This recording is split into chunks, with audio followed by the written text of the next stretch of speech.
Hello दोस्तों, आज हम तुम लोग को ये वीडियो में तुम लोग का जो पोटैटो कंप्यूटर है, पोटैटो कंप्यूटर कौन है? जो कंप्यूटर 5 साल से भी ऊपर से आज के दिन में रन हो रहा है, इवन उससे भी पुराना हो, वो सब कंप्यूटर को पोटैटो कंप्यूटर कहा जाता है। क्योंकि जो विंडोज 7 का टाइम का जो कंप्यूटर था, आज आकर वो कंप्यूटर काफ़ी पुराना हो गया टेक्नोलॉजी की वाइज। और ये होने का मेन रीज़न है, पहला तो जो सॉफ्टवेयर है वो काफ़ी पावरफुल हो गया आज के दिन में। उससे भी एक चीज़, विंडोज़ जो है विंडोज़ 10 की ज़माना आ गया, और विंडोज़ 10 आज के दिन में काफ़ी पावरफुल हो गया और उसके साथ काफ़ी high RAM consuming and memory consuming type का एक ओएस है।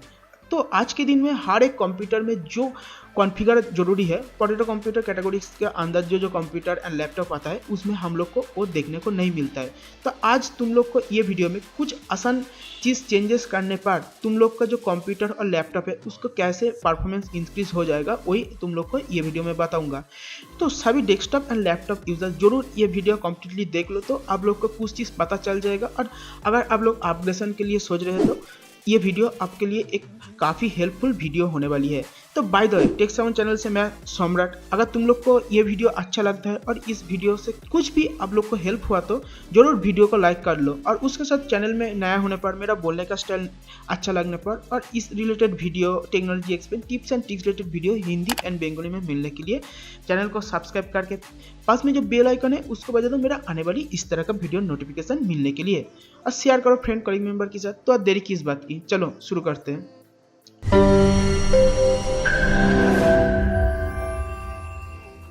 तो सबसे पहले आप लोग को बोल देता हूँ, ये वीडियो में मैं किसी तरह फेस कैम नहीं करने वाला हूँ, तो इसके लिए बैकग्राउंड में मैं गेम प्ले आपको दिखा रहा हूँ। तो पोटैटो कंप्यूटर है क्या? पोटैटो कंप्यूटर है 2010 साल का बाद से 11, 12, 13, 14, 15, 16 के 7 साल में जो आप लोग कंप्यूटर एंड डेस्क लैपटॉप लिया था, वही है पोटैटो कंप्यूटर एंड लैपटॉप। तो क्यों है? अगर हम देखेंगे उस टाइम का जो डेस्कटॉप एंड लैपटॉप है उसमें रैम क्या था, उस टाइम के लिए आपका मैक्सिमम आपको 4 GB का रैम कॉन्फ़िगर देखने को मिलता था। और अगर आपका डेस्कटॉप है तो इस टाइम आपको एक चीज़ करना होगा, तो आपको CPU ओपन करने पर आपको मदरबोर्ड देखने को मिलेगा।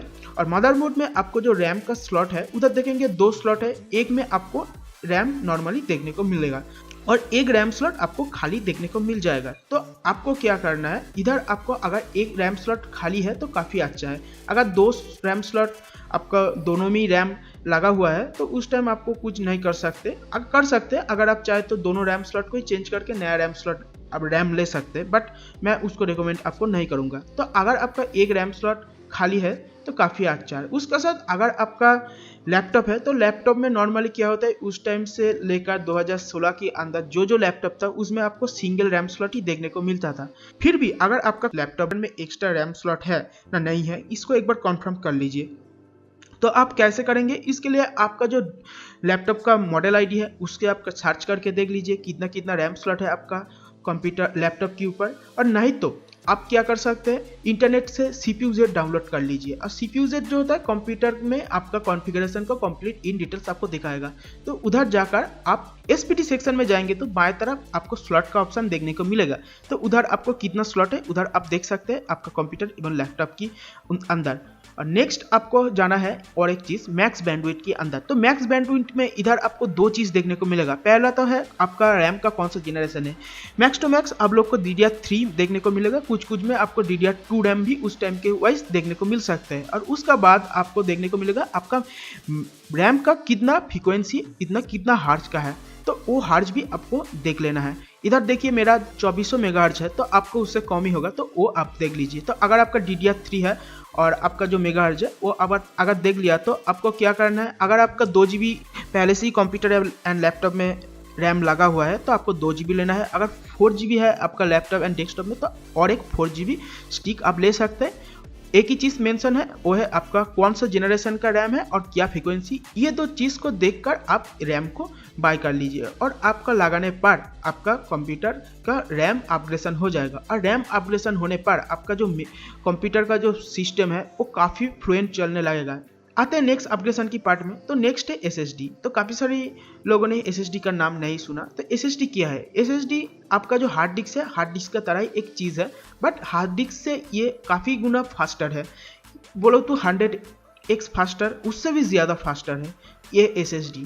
तो SSD का दाम आपका नॉर्मल हार्ड डिस्क से भी प्राइस थोड़ा ज़्यादा भी होता है और ये साइज में भी छोटा होता है कंपेयर टू एक हार्ड डिस्क। तो SSD नॉर्मली क्या होता है, आपका सॉफ्टवेयर इंस्टॉल, उसका साथ जो ऑपरेटिंग सिस्टम है वो इंस्टॉल, सॉफ्टवेयर इंस्टॉल होता है, सब कुछ उधर करना होता है। तो उससे क्या होता है, आपका कंप्यूटर का जो परफॉर्मेंस है वो काफ़ी फास्ट हो जाता है। उसका एक अच्छा एग्जांपल है, अगर आप SSD के ऊपर ऑपरेटिंग सिस्टम इंस्टॉल करते हैं तो आपका जो ऑपरेटिंग सिस्टम ओपन होने का टाइम वो काफ़ी कम होने देखने को मिलेगा। अगर आपका पहले कोई ऑपरेटिंग सिस्टम ओपन होने में हार्ड डिस्क के ऊपर 1 मिनट टाइम लेता था, तो अभी आपको 10 सेकंड के अंदर एकदम आपका कंप्यूटर रेडी होने देखने को मिलेगा। तो इतना फास्ट होता है SSD। तो SSD अपग्रेडेशन अगर आप कंप्यूटर एंड लैपटॉप में करेंगे तो आपका कंप्यूटर एंड लैपटॉप पंखा की तरह फास्ट हो जाएगा। और ये सभी को आज के दिन में जो पुराना लैपटॉप एंड डेस्कटॉप है सभी को रैम करो ना करो ये SSD अपग्रेडेशन जरूर करना चाहिए। तो SSD को अपग्रेडेशन कैसे करेंगे, तो कैसे होगा SSD में अपग्रेडेशन? SSD में अपग्रेडेशन के बारे में बात करोगे तो सबसे पहले आते हैं लैपटॉप के बारे में। पुराना जमाने के जो लैपटॉप होता है उस लैपटॉप में आपको किसी तरह M.2 का स्लॉट देखने को नहीं मिलता है। इसको टेक्निकली टर्म्स को भूल जाइए, वो नहीं होता है। तो नॉर्मली आपका जो हार्ड डिस्क का स्लॉट होता है वो एक होता है और उसके साथ एक आपको ड्राइवर, DVD ड्राइवर का स्लॉट होता है, जिधर आपको DVD ड्राइवर देखने को मिलेगा।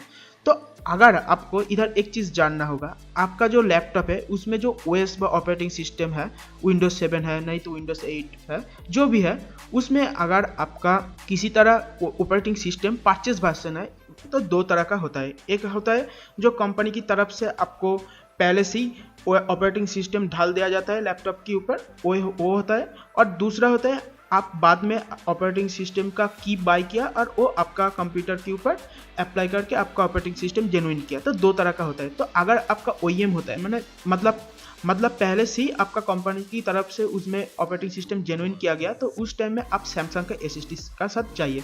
क्यों चाहिए बाद में रीज़न आपको देता हूँ। बट अगर आपका जो की है वो आपका पास है तो उस टाइम आप WD नहीं तो किंगस्टोन नहीं तो क्रूसियल किसी भी कंपनी का SSD ले लीजिए। इस पर मैं बोलता हूँ सैमसंग का क्यों बोला, क्योंकि अगर आपका जो ऑपरेटिंग सिस्टम कंप्यूटर के ऊपर है OEM की तरफ से है, जो पहले से एक्टिव है और जेन्युइन है, तो उस टाइम अगर आप ये SSD लगाएंगे तो आपका ऑपरेटिंग सिस्टम फिर आप जब इंस्टॉल करेंगे तो आपका पास किसी तरह की नहीं होगा, तो आपका ऑपरेटिंग सिस्टम आप जेन्युइन नहीं कर सकते। तो ये एक प्रॉब्लम है। इसके लिए सैमसंग का क्यों बोल रहा हूँ, सैमसंग का जो डेटा माइग्रेशन का सॉफ्टवेयर है वो काफ़ी पावरफुल एक सॉफ्टवेयर है। इसके लिए सैमसंग का SSD का प्राइस थोड़ा ज़्यादा होता है कंपेयर टू अलग अलग SSD। तो डेटा माइग्रेशन में आपको क्या होता है, 1 क्लिक के आपका जो C ड्राइव होता है कंप्यूटर के ऊपर पहले से हार्ड डिस्क के ऊपर नॉर्मल, उसको आपका जो SSD है उसका ऊपर एकदम 1 क्लिक में एक क्लोन कर देता है। और क्लोन हो जाने पर आपका जो की फी है सब कुछ आपका नया SSD के अंदर चला जाता है। तो आपका किसी तरह कंप्यूटर में जो ऑपरेटिंग सिस्टम है उसको जेन्युइन कर लेगा, कोई पंगा नहीं रहता है। बट अगर आपका पास ऑपरेटिंग सिस्टम का की पहले से ही है तो उस टाइम आप किसी भी SSD ले सकते हैं जिसमें आप ऑपरेटिंग सिस्टम इंस्टॉल करके उसमें आपका ओरिजिनल करने का जो की होता है वो आप डाल सकते हैं। तो उसमें आपका ऑपरेटिंग सिस्टम ओरिजिनल हो जाएगा। आप चाहे तो सैमसंग का SSD का साथ जा सकते हैं जिसमें आप आपका जो C ड्राइव है उसको भी क्लोन कर सकते हैं आपका ऑपरेटिंग सिस्टम का की रहने पर भी। तो उसमें क्या होगा, आपका जो C ड्राइव है उसको फिर एक बार आपको विंडोज़ जो है इंस्टॉल नहीं करना पड़ेगा, उसमें आपको किसी तरह कोई फिर से कोई सॉफ्टवेयर इंस्टॉल नहीं करना पड़ेगा, जो काफ़ी हैसल फ्री होता है। तो उसके लिए आप सैमसंग का साथ जा सकते हो। तो लैपटॉप में हम लोग कैसे SSD को लगाएंगे, तो लैपटॉप में SSD लगाने का 2 एरिया होता है। एक तो आपका जो DVD राइटर होता है उसको ओपन करके उधर लगा सकते हैं, और नहीं तो आपका जो हार्ड डिस्क का एरिया है हार्ड डिस्क ओपन करके उधर भी लगा सकते हैं। तो मैं बोलूँ तो आपका जो DVD राइटर है उसको ओपन करके उधर आप SSD लगाइए, क्योंकि आज के दिन में देख लीजिए किसी भी चीज़ में आप लोग को DVD राइटर की कोई ज़रूरत नहीं होता है। तो उसके लिए आप आराम से उस एरिया में आपका SSD लगा सकते हैं, तो आराम से आपको उधर फिट हो जाएगा, किसी तरह कोई प्रॉब्लम आपको लेना नहीं पड़ेगा। नेक्स्ट आते हैं कंप्यूटर के बारे में। कंप्यूटर में SSD कैसे लगाएंगे, कंप्यूटर में SSD लगाएंगे जैसे हम लोग हार्ड डिस्क लगाए तो ऐसे ही हम लोग SSD लगा सकते हैं। तो उसमें जो SATA पोर्ट है उससे आराम से लग जाएगा। तो कंप्यूटर के लिए कौन सा SSD लेंगे, अगर आपका कंप्यूटर में ऑपरेटिंग सिस्टम है वो ओरिजिनल है बट आपका पास किसी तरह कोई की नहीं है, तो उस टाइम आपको सैमसंग का साथ जाना पड़ेगा। और अगर आपका पास की भी है, ओरिजिनल भी है, और आपका कंप्यूटर फॉर्मेट करने पर C ड्राइव को किसी तरह कोई प्रॉब्लम नहीं है, मतलब नया ऑपरेटिंग सिस्टम डालने पर आपका कोई प्रॉब्लम नहीं है, तो उस टाइम आप WD नहीं तो किंगस्टोन नहीं तो क्रूसियल सेगेट किसी भी कंपनी के साथ SSD ले सकते हैं।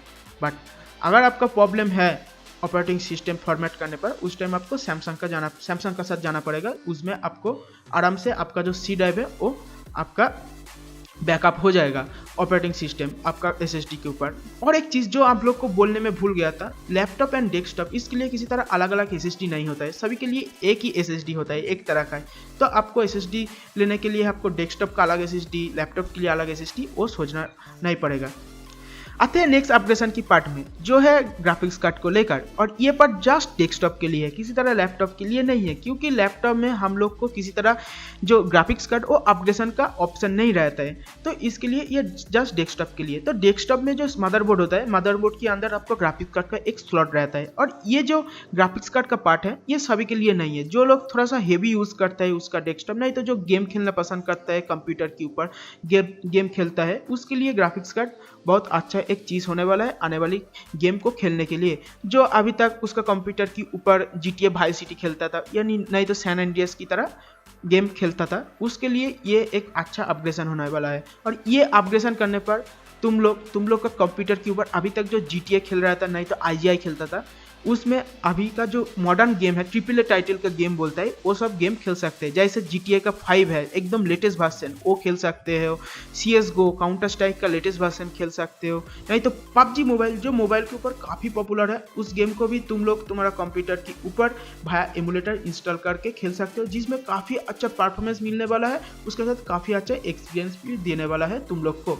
तो कौन सा ग्राफिक्स कार्ड लिया जाए ये सब गेम खेलने के लिए, कंप्यूटर के लिए? तो ये सब तुम लोग के पास जो कंप्यूटर है, इसका अगर परफॉर्मेंस पावर की देखा जाए तो ये उतना हाई लेवल का कंप्यूटर नहीं है, तो उसके लिए तुम लोग को उतना हाई लेवल का भी कोई ग्राफिक्स कार्ड लेने का जरूरत नहीं है। जो बजट में एक काफ़ी अच्छा ग्राफिक्स कार्ड है वही तुम लोग को रिकमेंड करूंगा। तो बजट के अंदर सबसे पहला जो प्राइम चॉइस होना चाहिए वो है GTX 750 Ti, जो मार्केट में जाकर तुम लोग को पहले ढूंढ लो, क्योंकि ये जो ग्राफिक्स कार्ड है मार्केट में उतना अवेलेबल नहीं है आज के दिन में। क्योंकि ये जो ग्राफिक्स कार्ड है ये काफ़ी अच्छा ग्राफिक्स कार्ड है वैल्यू फॉर मनी के अंदर, तो इसलिए मार्केट में उतना आज के दिन में देखने को नहीं मिलता है, क्योंकि आने पर स्टॉक खाली हो जाता है आने का टाइम अंदर।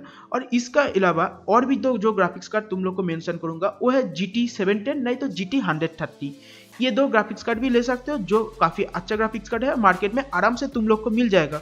और इसके अलावा और एक ग्राफिक्स कार्ड है GT 730, ये भी ले सकते हो, ये भी काफ़ी अच्छा ग्राफिक्स कार्ड है।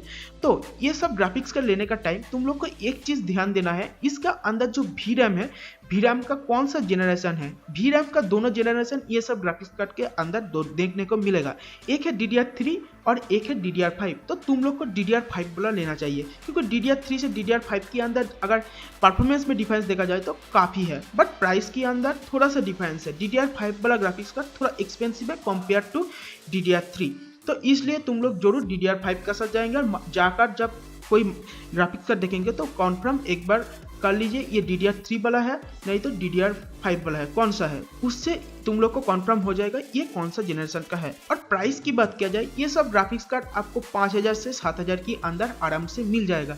तो मार्केट में जाकर एक बार ढूंढ लो ये सब ग्राफिक्स कार्ड क्या क्या प्राइस है अभी।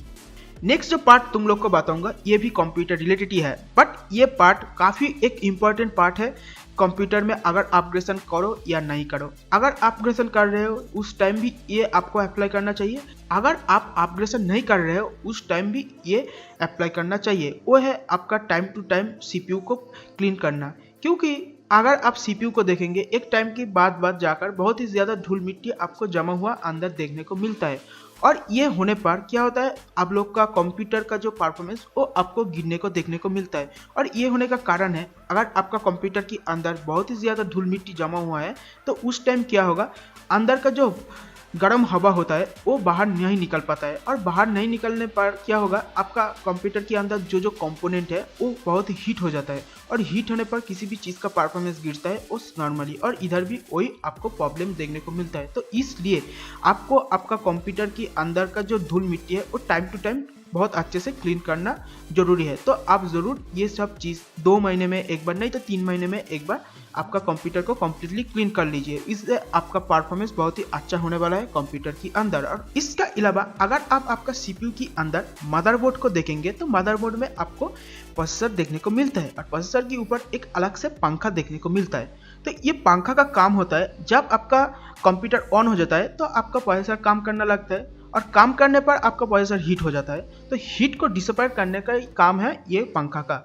बट ये पंखा का अच्छे से काम करने के लिए ये जो पंखा का नीचे में सेक्शन है उसको और ये जो प्रोसेसर के ऊपर का एरिया है इसका बीच में एक सॉल्यूशन देना पड़ता है जिसको कहता है थर्मल पेस्ट। तो ये पेस्ट क्या होता है, टाइम टू टाइम चेंज करना जरूरी है जिससे आपका जो पंखा का परफॉर्मेंस है वो और भी अच्छा हो। तो इसके लिए आपको क्या करना है, लोकल मार्केट से एक थर्मल पेस्ट का सिरिंज लेना है और आपको आपका जो पंखा है इसको ओपन करके आप प्रोसेसर के ऊपर जो सूखा थर्मल पेस्ट है उसको क्लीन करके नया थर्मल पेस्ट देकर आपको फिर पंखा को लगाना है। तो इसको लगाने पर आपका जो परफॉर्मेंस है पंखा का वो और भी अच्छा होगा और आपका कंप्यूटर की ओवरऑल परफॉर्मेंस इंक्रीज होने देखने को मिलेगा। लास्ट जो अपग्रेडेशन के बारे में आपको बताऊंगा ये है ऑप्शनल, ये है SMPS को लेकर। पुराना जमाने में किसी भी कंप्यूटर डेवलप नहीं तो बिल्ड करने का टाइम आपको SMPS नहीं तो PSU जो है वो आपको इनबिल्ड आपका कैबिनेट के साथ आ जाता था। बट आज के दिन में आपको ये देखने को नहीं मिलेगा क्योंकि PSU व SMPS का जो प्राइस है वो काफ़ी महंगा होता है और एक 450 वाट की नहीं तो 400 वाट की किसी भी अगर PSU को देखेंगे उसका प्राइस आज के दिन में 2000 रुपये से शुरू करके उससे हाई नहीं तो थोड़ा सा नीचे भी आपको मिल जाता है। बट अगर आपका कोई CPU है, CPU को ओपन करके देखेंगे उधर आपको लिखा हुआ है 400 वाट नहीं तो 450 वाट।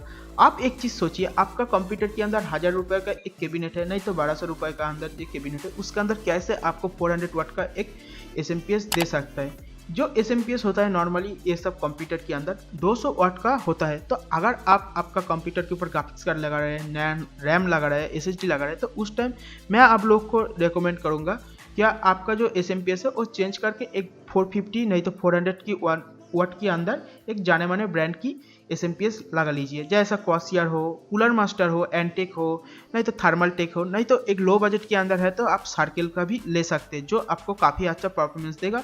और ये सब ब्रांड का जो SMPS है इसका साथ आपको 5 साल नहीं तो किसी किसी के साथ 10 साल का भी वारंटी आ जाता है। तो आप सोच सकते हैं कितना स्टेबल आपको परफॉर्मेंस देगा करंट के मामले में।